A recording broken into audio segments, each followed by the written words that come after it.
Most vibe-coded apps are going to fail. It's inevitable. But the truth is that most software startups fail. Most software in general fail, even if they're not startups. So the idea that because something is vibe coded, it has a less chance of success, that's simply not true. So software engineer here since 2007, that's a pretty long time.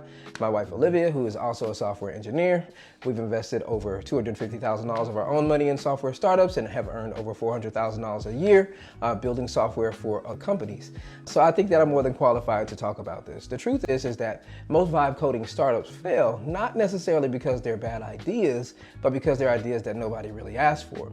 So there's a formula that you should use when you're vibe coding. It's not necessarily to start out vibe coding immediately. There's a couple of parameters that you should have in place before you start. It's not just about a great idea or building out cool features. So when you start vibe coding, one, you definitely have to have a plan.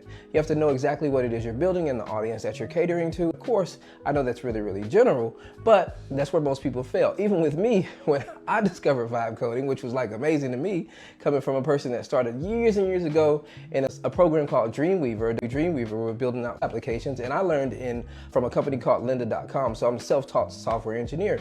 And back in those days, in order to code, you were essentially vibe coding. You didn't know what the hell you were doing. You just started coding, figuring things out. The same thing that people are doing today. You type in a prompt, you start building stuff, and that's great.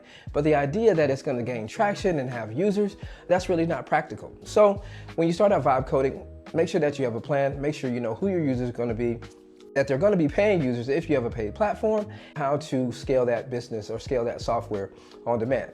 If you are a vibe coder or you're anti-vibe coding, which is okay, head over to buildtech.io, schedule a free 15-minute mastermind with me personally so we can look at your app or your app idea, help you scale it up to $10,000 per month, which we've done. The last software startup that we just scaled, we did over $30,000 within the first month. It's really not hard to do when you have the right formula.